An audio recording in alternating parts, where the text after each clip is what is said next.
Here we are, Notorious Noah himself. How you doing, my friend? How you holding up? I'm great, thanks. Just getting through this pandemic, trying to still trying to train through this, I yeah, mean, uncertain times. it's one of those situations like it just keeps on going. It's so bad to worse, a bit dramatic, but it's not far off though. It's one of those ones. One thing I can't not point out is the cauliflower ear struggle. I mean, Yeah, yeah, mine's pretty calm. Mine's all right, pretty composed. But yeah, nah, can you get those earbuds all the way in? Or is that as far as they yeah, can go? yeah. It's all the way in. It's all the way in. It's fine. It's all Like it's not decoration. inside. Yeah. It's all for show. I mean, this is kind of it. Like, how early in your like training do you get cauliflower ear? What was that? How early into your training do you get cauliflower? So I got cauliflower. The first one I got when I was doing judo. Um, so that was maybe what 4 or 5 years ago on this one. And then this one was more recent, like from MMA. It was like maybe three years ago. I So mean, yeah, see, with cauliflower, anyone who hasn't had the pleasure of having it, yeah, it looks all nice and stuff, but when you first get it, fuck me, it's so sore.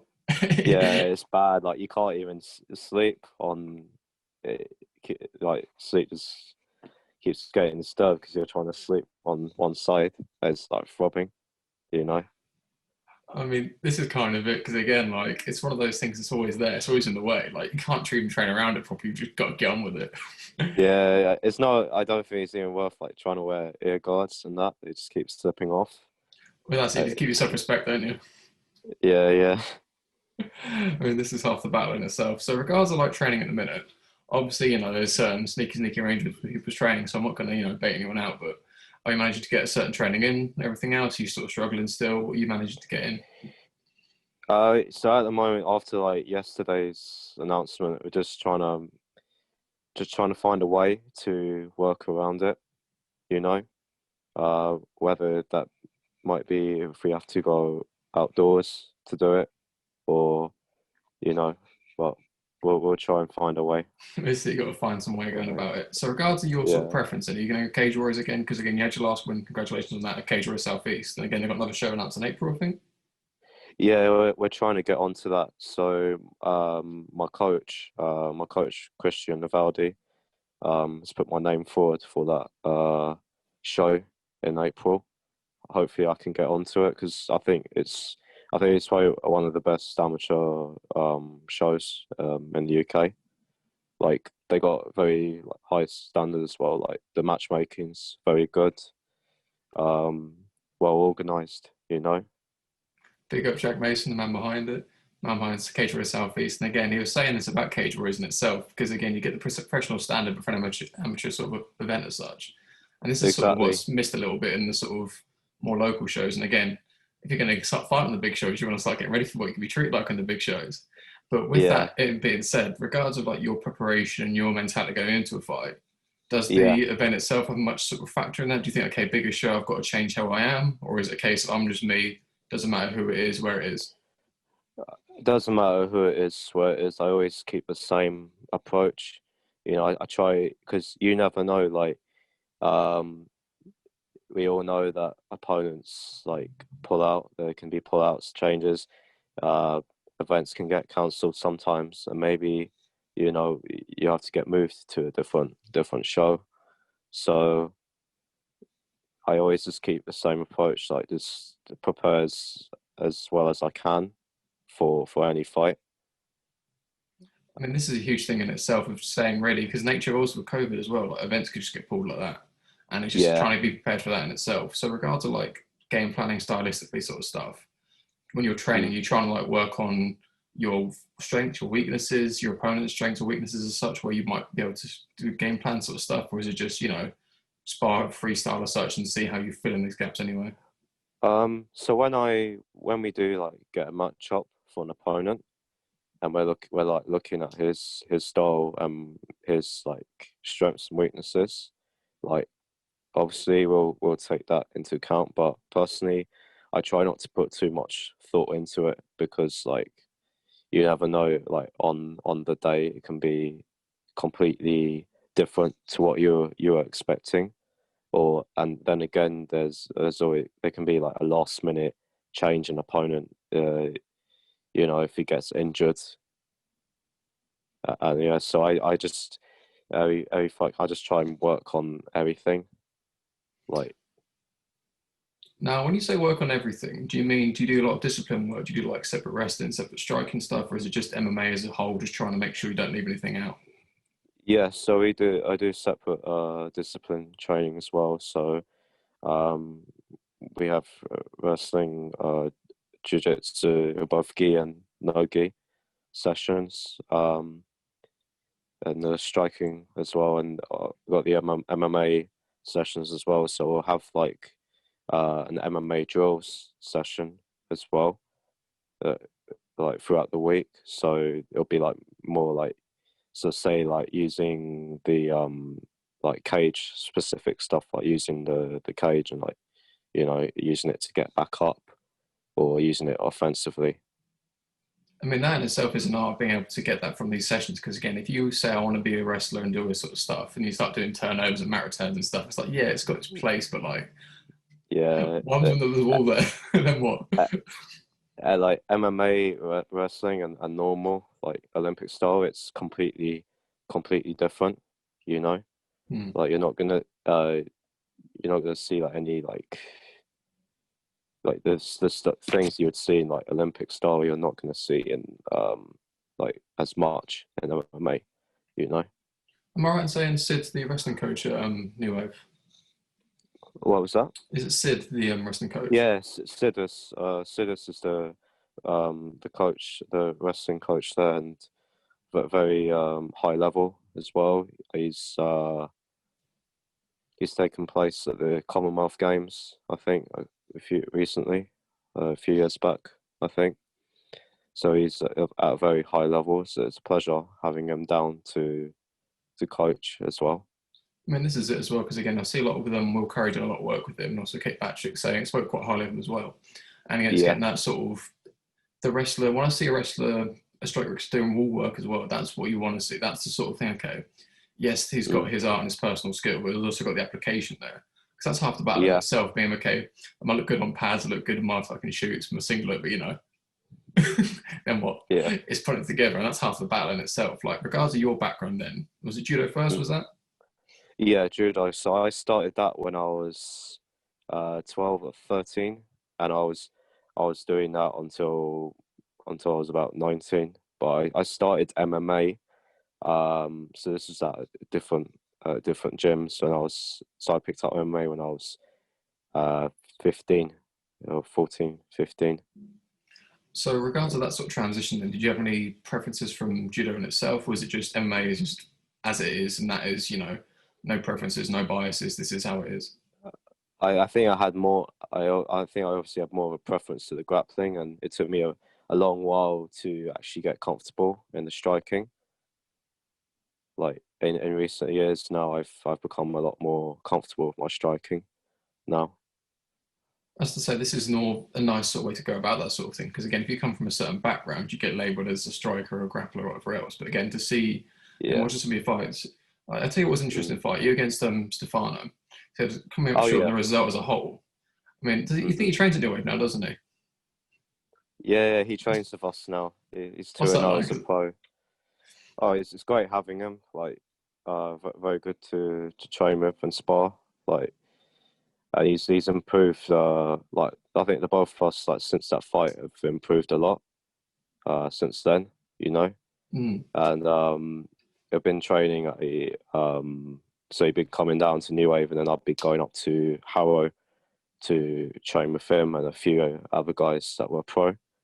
So it was really good because we were able to exchange like just our skills and that, you know. This is always interesting with training with an opponent you really had, because the fight itself, I Yeah, liked a lot of it. There's a lot of nice transitions, a lot of nice sort of habits. Because again, you get people who are too heavy in certain disciplines make certain mistakes, but you had really nice sort of, I want to say decision making, and so did Stefano. And that sort of evolution, because again, you've had nothing but hard fights.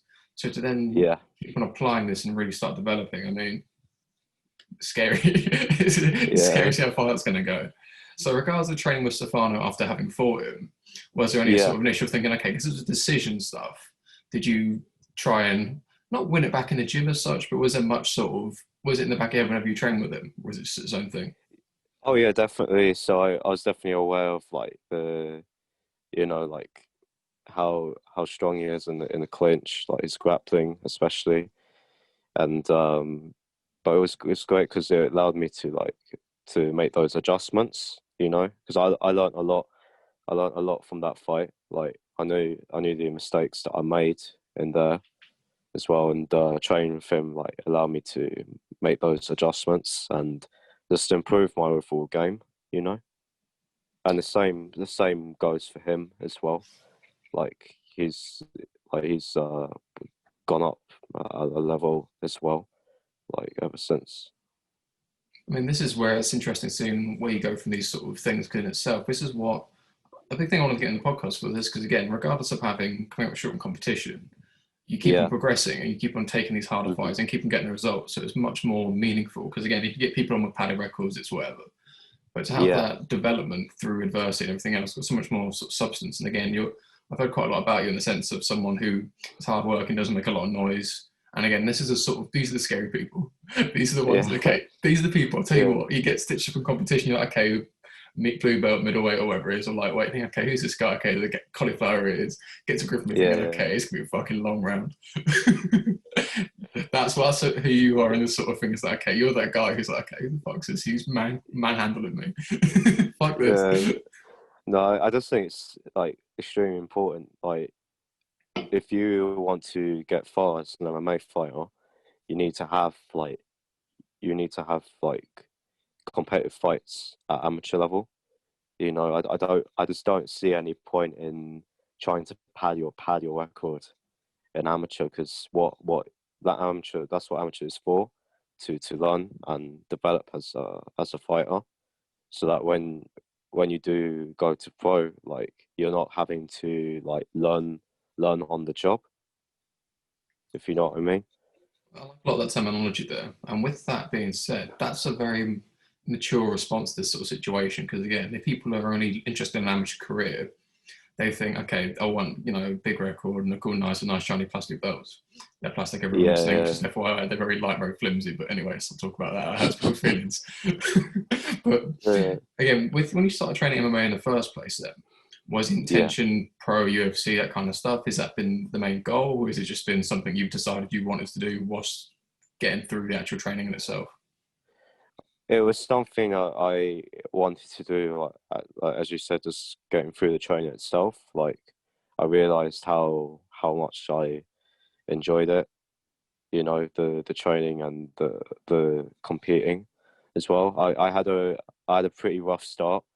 Um, so when I was with so I was at Guns MMA for like 6 months. And then they moved. So um, I went to a team called Gaijin MMA, which was based in South London as well. But yeah, I had a rough start. Like I lost my first four amateurs, and then I kind of took a break from fighting like amateur, and I done like the strike and grapple tournaments. No shootbox sort The of things. ones, yeah, the ones where it's like no headshots allowed. And I was doing grappling competitions as well, like no gi, because I was like, well, I think there's a lot for me to work on.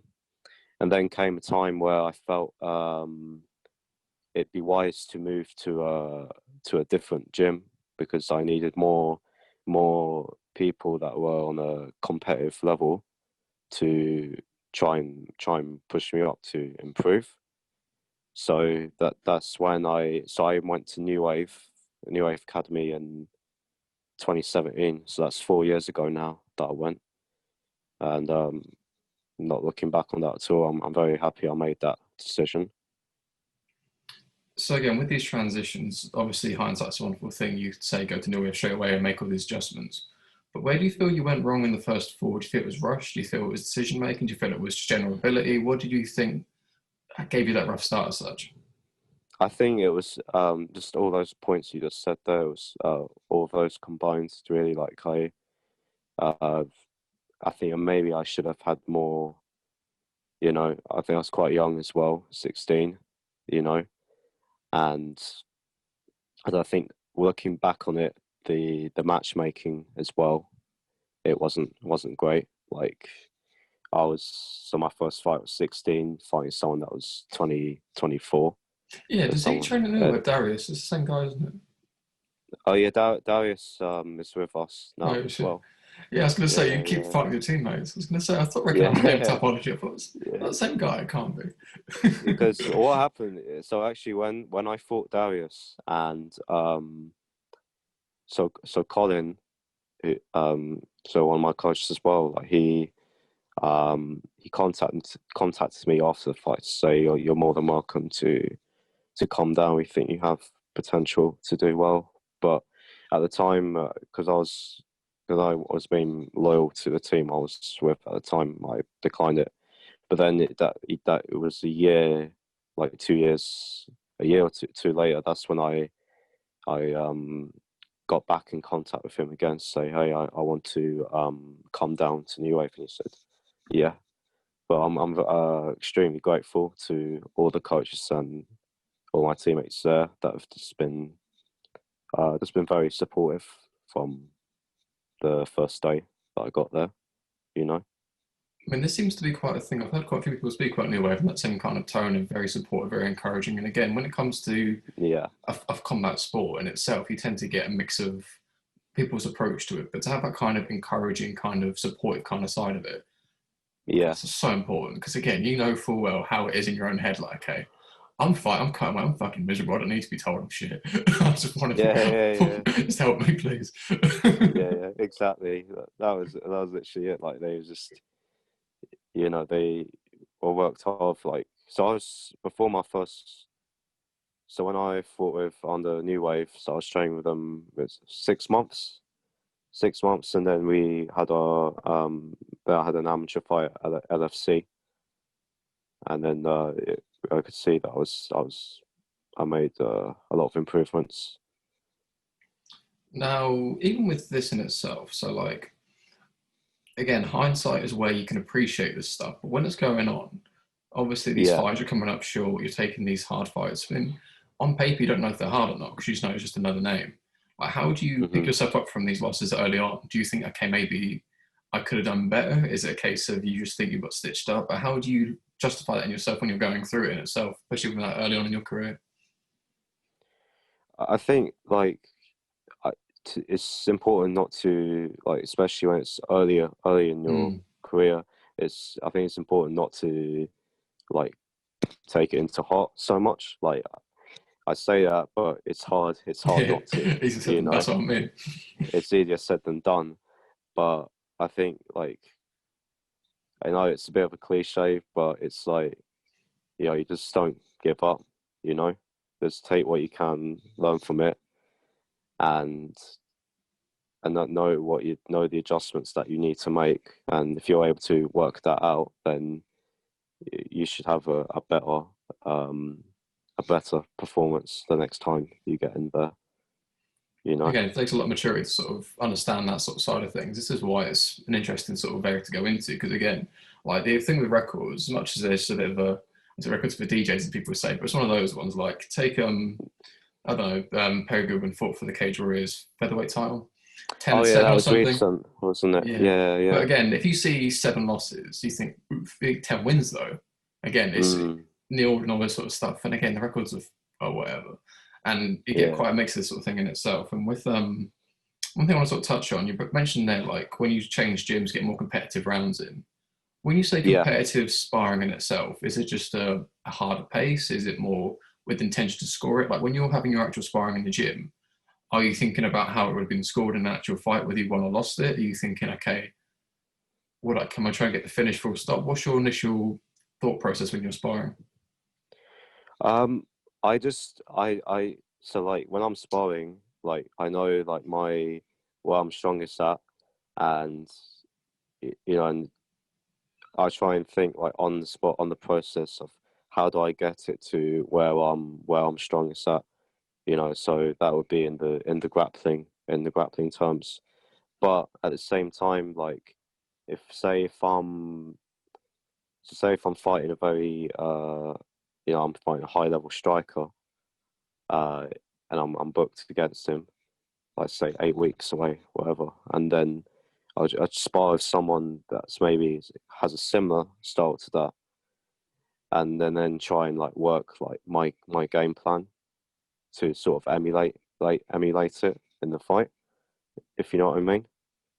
Well, definitely, because again, it's not too specific, but it's a template as such. So again, if I'm right in saying, Yeah, so say you find someone lanky like me, you will get someone lanky and like me to sort of spar with. They won't necessarily have the same game plan as such, but you're going to apply your stuff in a similar kind of way. Am I right in saying that? yeah, yeah, yeah, Well, don't be as handsome as me, but exactly. you know, you got to do what you got to do.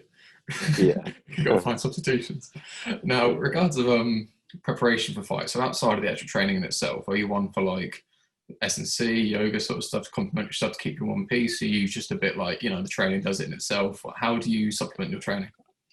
It's only as of recent that I've like made the strength conditioning like as part of my training as well. So like we got conditioning coach Danny Anderson. Mm. Like He's fitness he shout out. is Yeah, and he's been helping me with just with like general strength and conditioning, like fight specific strength conditioning. You know. So, regards to this sort of stuff, is that more from the preparation side to just give you that extra sort of the bigger gas tank? Is it more explosive stuff? Is it just general like rehab kind of thing? Because again, it's a bit of a mix. Because again, you're already exerting yourself quite a lot in training anyway. Is this Yeah. stuff complementary? Is it like accessory stuff? Like how do you treat it with your training as such? So we try to incorporate it all together, like because we'll obviously I'll be doing strength conditioning like at least 2-3 times a week. And we do try and incorporate the cardio and the strength and mobility as well into it.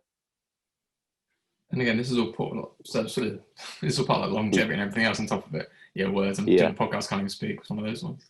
But regards of like outside of camping itself, do you like to switch off? Okay, when I'm not training, I'm not watching fights, I'm not doing anything else, I'm trying to switch off. Are you one to watch a lot of tape? Like, say you get an opponent, say you're going to fight Stefano. Are you one to like, okay, outside of training, we're going to watch tape, we're going to study this, going to plan stuff? Is it just, okay, I've left the gym is there, I'm now going to chill out and do what I'm going to do? Like, how would you like to split that? Or do you even split that?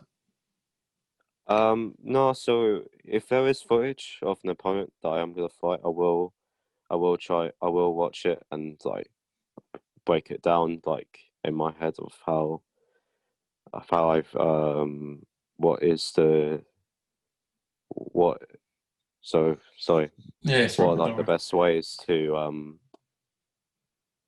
what are my best chances of like winning this fight, like what is the best way to take this like fight on, you know.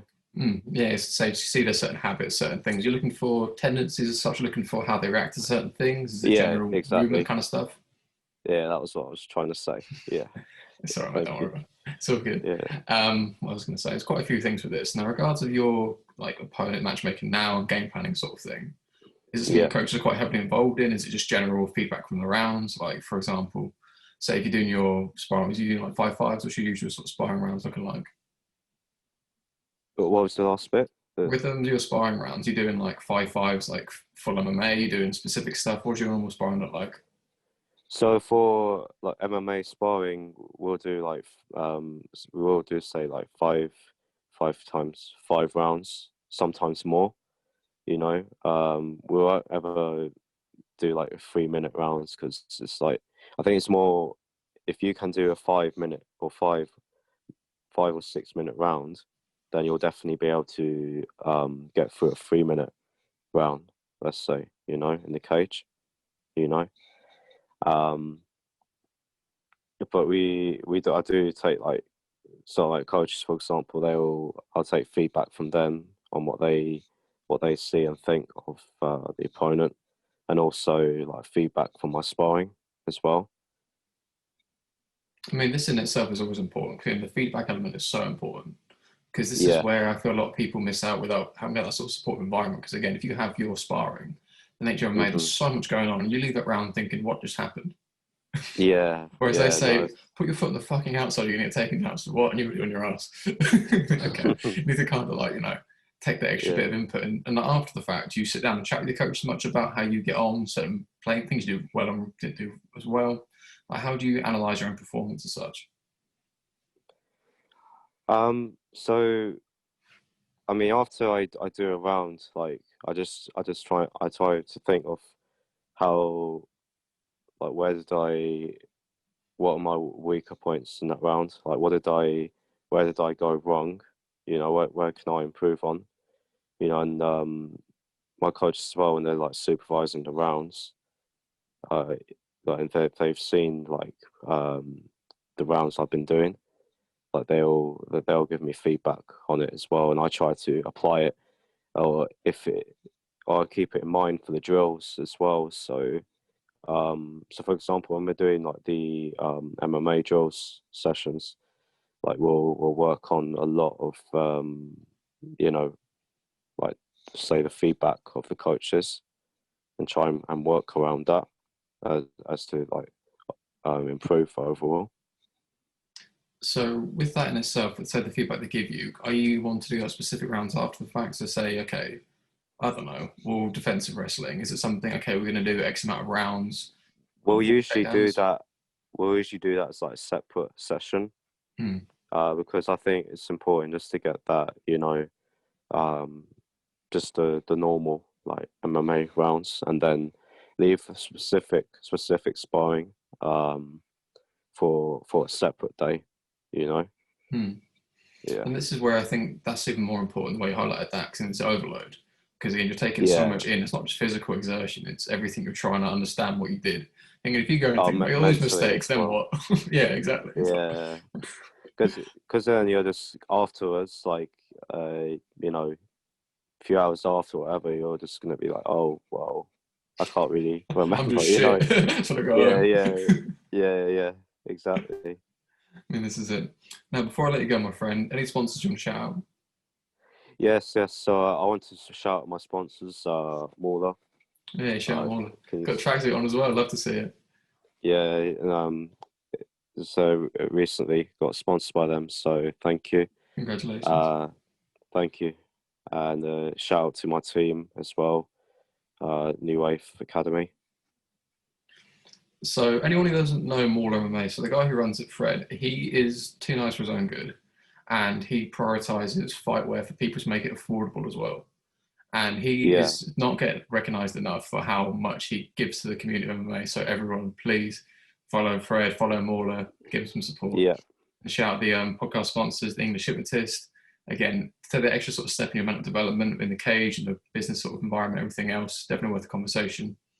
Rieco Clothing, Pod 10, I think I'll put it in the description, I can't remember, Pod 15. Either way. People's IT for all your website needs, and also Fisticuffs shorts are available in small and large at the minute, and masks soon come. Social media, my friend, where can people find you?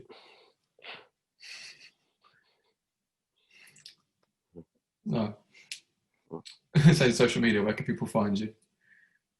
oh, social medias. Sorry.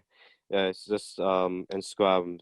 Just type in at the Noah Mannion, and then that's it for now. Like, yeah. That's it, guys. And Fisticuffs _podcast on all platforms. And thank you for your time, my friend.